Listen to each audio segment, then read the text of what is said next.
Hello. आज हम इस वीडियो में पढ़ेंगे अबाउट द स्ट्रेंथ और कौन कौन से मेथड्स हैं जो एक इंडिविजुअल की स्ट्रेंथ को इम्प्रूव करने में हेल्प करते हैं। तो सबसे पहले हम पढ़ते हैं स्ट्रेंथ के बारे में कि स्ट्रेंथ क्या है। स्ट्रेंथ को मैंने पहले भी अपने वीडियोस में डिस्क्राइब करके रखा हुआ है, बट अब इसमें एक बार दोबारा से हम रिवाइज कर लेते हैं स्ट्रेंथ के बारे में।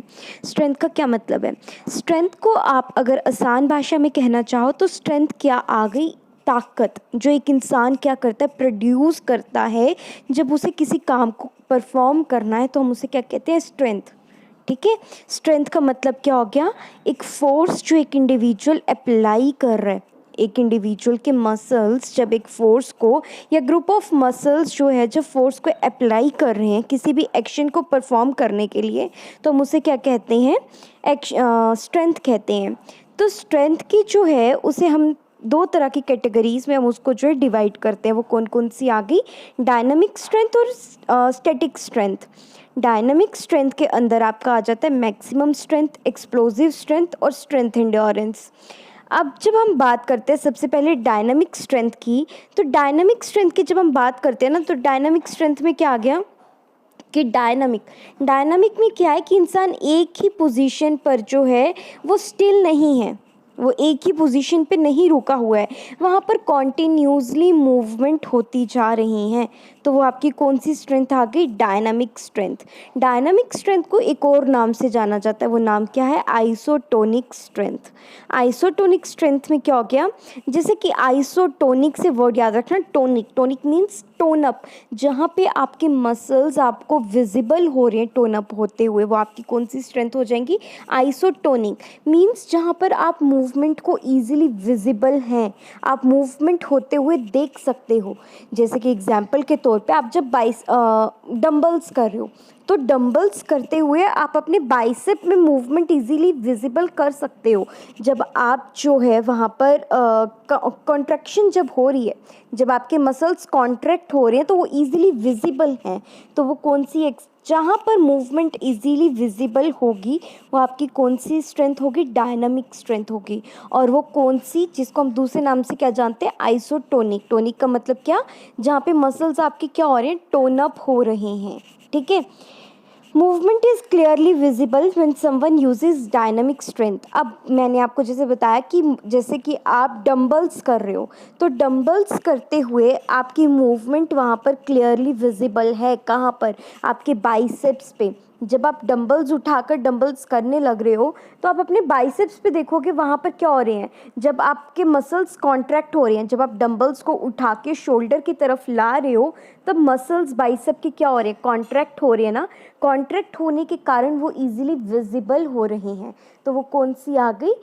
आपकी मूवमेंट। ये मूवमेंट है ना, कॉन्ट्रैक्शन और रिलैक्सेशन। जब आप डंबल्स को उठाकर ला रहे हो अपने शोल्डर के पास, तो मूवमेंट जो है वो इजीली विजिबल है। वो मसल्स के अंदर जो मूवमेंट हो रही है कॉन्ट्रैक्शन की, वो इजीली विजिबल है। तो वो आपकी कौन सी स्ट्रेंथ आ गई? Dynamic strength. डायनामिक स्ट्रेंथ को भी हम जो तीन तरह के पार्ट्स में डिवाइड करते हैं, मैक्सिमम, एक्सप्लोजिव और स्ट्रेंथ एंड्योरेंस। मैक्सिमम एंड्योरेंस में क्या गया? मैक्सिमम फोर्स, जहाँ पर आप मैक्सिमम एफर्ट्स लगा रहे हो। जैसे कि जब आप वेट को लिफ्ट कर रहे हो, ठीक है, आप जो वेट लिफ्टिंग कर रहे हो, तो वेट लिफ्टिंग करते हुए आप जो है 50 kg का जब वेट उठा रहे हो, तो वो क्या आ गया? आप अपना मैक्सिमम एफर्ट्स लगा रहे हो ना वहाँ पर उस वेट को उठाने के लिए, तो वो क्या आ गया? Maximum strength. नेक्स्ट आपका आ गया एक्सप्लोजिव स्ट्रेंथ। एक्सप्लोजिव स्ट्रेंथ में क्या आ गया? स्पीड प्लस आप जो है फोर्स एक्सर्ट कर रहे हो। ठीक है। अब जैसे कि एग्जांपल इसमें आपकी आ गई ट्रिपल जंप। ट्रिपल जंप में आपको दूर तक डिस्टेंस कवर करना है, बट उसके साथ साथ आप जो है स्पीड भी होगी, स्पीड के साथ साथ फोर्स। ठीक है। इसमें आपका जो है लॉ ऑफ सेकंड लॉ भी जो आपका लग जाएगा, maximum force plus maximum speed वाला एक्सप्लोजिव स्ट्रेंथ में। फिर नेक्स्ट में आपका आता है स्ट्रेंथ एंड्योरेंस। मतलब आप जो है ताकत, मैक्सिमम फोर्स के साथ साथ आपके अंदर जो है under the condition of fatigue, थकने के बाद भी जब आप उस कार्य को पूर्ण कर रहे हो, तो वो आपकी कौन सी आ गई? Strength endurance. और ये सारी किसकी पार्ट्स आ गए? डायनामिक स्ट्रेंथ के। नेक्स्ट आपका आता है स्टैटिक स्ट्रेंथ। स्टैटिक स्ट्रेंथ को क्या कहते हैं हम? आइसोमेट्रिक स्ट्रेंथ, स्टैटिक जैसे कि आपका डायनामिक स्ट्रेंथ का दूसरा नाम था वो क्या था, आइसोटोनिक। अब स्टैटिक स्ट्रेंथ का दूसरा नाम क्या आ गया, जिसे हम इसे एक और नाम से जानते हैं, वो नाम क्या आ गया, आइसोमेट्रिक स्ट्रेंथ। आइसोमेट्रिक स्ट्रेंथ में क्या होता है कि जो है इसमें आपकी जो मूवमेंट्स है ना वो विजिबल नहीं होती हैं। आप एफर्ट्स तो लगा रहे हो बट वो एफर्ट्स दिख नहीं रहे हैं, ठीक है, वो इजीली विजिबल नहीं है। वहाँ पर आपके मसल्स की लेंथ सेम रहेगी, स्ट्रेंथ उतनी ही लग रही है, ताकत उतनी ही लग रही है एक काम को परफॉर्म करने के लिए, बट जैसे कि उसमें आप मूवमेंट को इजीली विजिबल नहीं कर पा रहे हो।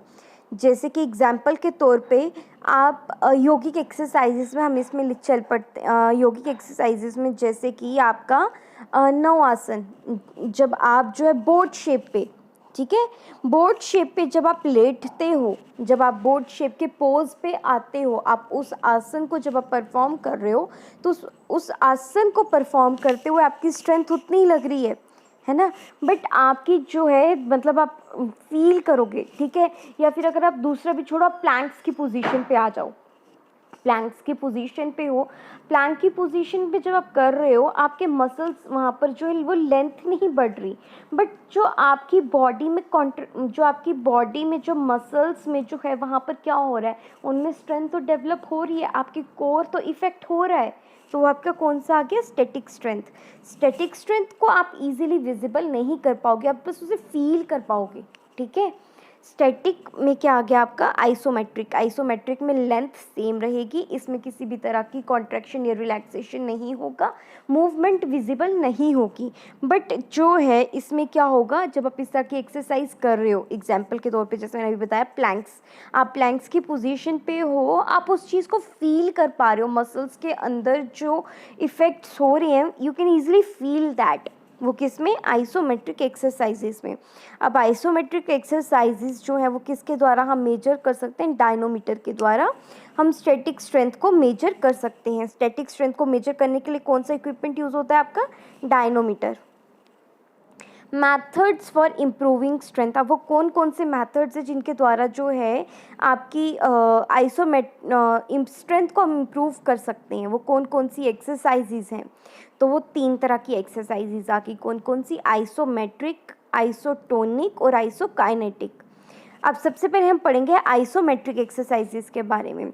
आइसोमेट्रिक वर्ड जो है वो लैटिन वर्ड से डिराइव्ड हुआ है, वो लैटिन वर्ड से निकला हुआ है, कौन से वर्ड से, iso plus metric, we are the word iso, iso का मतलब क्या हो गया, कांस्टेंट एंड सेम, और वहीं पर मेट्रिक का मतलब क्या आ गया, लेंथ। तो जो वर्ड आइसोमेट्रिक का मतलब क्या आ गया, same length of the muscles, यहाँ पर जो मसल्स हैं उनकी लेंथ में किसी भी तरह की चेंज नहीं आ रही है, वो सेम लेंथ में रहेंगे। Isometric exercises are those exercises in which the length of the muscles remain same. Isometric exercises are those exercises which are not visible, आप इनको इजीली विजिबल नहीं कर सकते हो, आप बस इनको फील कर सकते हो। In fact there is no direct movement hence they can not be observed, अब यहाँ पर किसी भी तरह की डायरेक्ट मूवमेंट नहीं हो पा रही है, इसीलिए इजीली विजिबल नहीं हो पाएंगी। In these exercise work is performed, आप जब प्लैंक्स कर रहे हो तो आप काम तो कर रहे हो, आपकी मसल्स जो है उन पे इफेक्ट तो पड़ रहा है, बट वो काम जो है वो आप इजीली नहीं देख पाओगे, आप वो फील कर पाओगे, वो विजिबल। आइसोमेट्रिक में आप बस इतना चीज़ याद रखो कि लेंथ ऑफ जो मसल्स है वो इंक्रीज नहीं होगी, वो हमेशा कांस्टेंट रहेगी और वो विजिबल नहीं है, but you can feel it. जब आप इस तरह की एक्सरसाइज कर रहे हो तो वो आप जो है अपने मसल्स पे उन एक्सरसाइज के इफ़ेक्ट को फील कर सकते हो। अब आइसोमेट्रिक के एडवांटेजेस क्या क्या हैं, वो आइसोमेट्रिक एक्सरसाइजेस जो हैं वो ज़्यादातर body builders, weight lifters, gymnastics, इन तरह के इंडिविजुअल योगिक पोस्चर्स वगैरह के टाइम पर, यहाँ जब आप योगा में पोस्चर्स वगैरह बना रहे हो तो उस टाइम पर जो है इस तरह की एक्टिविटीज़ आपको एडवांटेज प्रोवाइड करती है। इस तरह की एक्सरसाइज को परफॉर्म करने के लिए आपको बहुत ज़्यादा टाइम की रिक्वायरमेंट नहीं है, आप जो है फॉर 1 मिनट 2 मिनट भी दीज एक्सरसाइज को आप अगर कॉन्टीन्यूसली परफॉर्म कर रहे हो तो ये आपके कोर को स्ट्रेंथ करने में हेल्प करती है। या तो ये बहुत ही कम तरह के इक्विपमेंट्स की रिक्वायरमेंट होती है इस तरह की एक्सरसाइज को परफॉर्म करने के लिए, और इनफैक्ट ये एक्सरसाइज बिना इक्विपमेंट्स के भी आप परफॉर्म कर सकते हो। आप इन्हें कहीं पर भी परफॉर्म कर सकते हो, आपको किसी भी पर्टिकुलर प्लेस पे जाने की, जिम्नास्टिक, योगा क्लासेस वगैरह इस तरह की क्लासेस में जाने की आपको कहीं पर ज़रूरत नहीं है। आपको अगर इनके बारे में थोड़ी सी भी, अगर आपको आइसोमेट्रिक एक्सरसाइजेस की नॉलेज है कि कौन कौन सी एक्सरसाइजेस होती हैं, तो आप इसे घर पर भी कहीं पर भी परफॉर्म कर सकते हो। No helper is required to perform this exercises. इस तरह की एक्सरसाइज को परफॉर्म करने के लिए आपको किसी भी तरह की पैसिव हेल्प की ज़रूरत नहीं है। आप ये खुद से कर सकते हो, किसी भी दूसरे इंडिविजुअल की आपको ज़रूरत नहीं है। बस आपको खुद के अंदर जो है, पहले दिन आप परफॉर्म करोगे तो एक क्वाइट डिफ़िकल्टी आएगी, हो सकता है आप 30 सेकेंड्स तक भी नहीं कर पाओ, बट वहीं पर जब आप कॉन्टीन्यूसली इस तरह की एक्सरसाइजेस को परफॉर्म करते रहोगे तो वो धीरे धीरे आपका स्ट्रेंथ लेवल जो है वो बढ़ाती जाएगी, आपका स्टेमिना डेवलप करती जाएगी।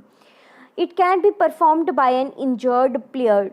अब जो है इसका सबसे ज़्यादा ये स्टैटिक एक्सरसाइजेस कहाँ पर यूज़ होती हैं, आइसोमेट्रिक एक्सरसाइजेस रिहैबिलिटेशन प्रोसेस में। रिहैबिलिटेशन प्रोसेस क्या हो गया, एक इंजर्ड पर्सन को जब आप रिकवरी करवा रहे हो, उसकी जो रिकवरी फेज़ है उस फेज़ में जो है आइसोमेट्रिक एक्सरसाइजेस बहुत ज़्यादा हेल्पफुल है। और एक इंडिविजुअल की स्टैटिक स्ट्रेंथ जो है वो डेवलप होती है, वो कौन सी एक्सरसाइजेस के द्वारा होती है, आइसोमेट्रिक एक्सरसाइजेस के द्वारा। अब इसके कुछ डिसएडवांटेजेस भी हैं, जैसे कि हर एक साइड के फ़ायदे होते हैं, नुकसान होते हैं, तो वैसे ही आइसोमेट्रिक एक्सरसाइजेस के भी कुछ डिसएडवांटेजेस हैं। अब वो कुछ डिसएडवांटेजेस क्या क्या हैं, अब जैसे कि हम बात करें कि सिर्फ स्टैटिक ही स्ट्रेंथ को डेवलप करती है, आपकी डायनामिक स्ट्रेंथ को डेवलप नहीं करती है, जबकि गेम्स और स्पोर्ट्स में ज़्यादातर कौन सी स्ट्रेंथ आपकी होती है, एप्लीकेबल होती है, वहाँ पर कौन सी स्ट्रेंथ आपकी अप्लाइड होती है, डायनामिक स्ट्रेंथ अप्लाइड होती है। This exercise are of same type, मतलब इनमें ज़्यादा वेराइटी नहीं होती, वेरिएशंस नहीं होती, तो जो एथलीट है उसका इंटरेस्ट क्या होता है, वो इससे कम होना शुरू हो जाता है। और वो कम होना क्यों हो जाता है शुरू, बिकॉज ऑफ लेस वेराइटी। तो ये सिर्फ कुछ जो है डिसएडवांटेजेस हैं किसके, आइसोमेट्रिक एक्सरसाइजेस के। तो आपको ये समझ में आ गया आइसोमेट्रिक एक्सरसाइजेस क्या होती हैं। आइसोमेट्रिक एक्सरसाइजेस आपकी क्या हो गई, same length of the muscles, इसमें मसल्स की सेम लेंथ होगी, वहाँ पर किसी भी तरह की चेंजेस आप जो है वो विजिबल नहीं होंगी, आप किसी भी तरह की चेंजेस को नहीं देख पाओगे।